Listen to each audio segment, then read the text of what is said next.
Natalie Portman, the small actress with a big name. Natalie Portman is an American and Israeli. Portman is Natalie's famous name. Natalie's real name is Ashok. Natalie's father is a doctor, and Natalie's mother is an artist.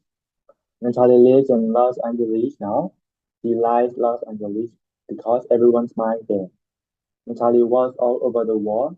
Paris and Bali are two of Natalie's favorite cities, and Natalie loves to visit Paris and Bali. Natalie is married to the French dancer Benjamin Melepic. Natalie and Benjamin have two children.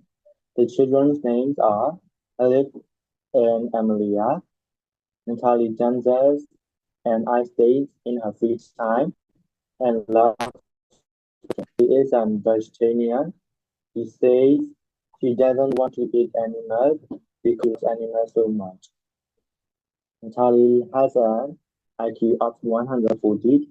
Natalie is very interested in psychology and has a degree in psychology from Harvard University. Natalie is only 5 feet 3 inches. That Natalie is an actress with a very big name.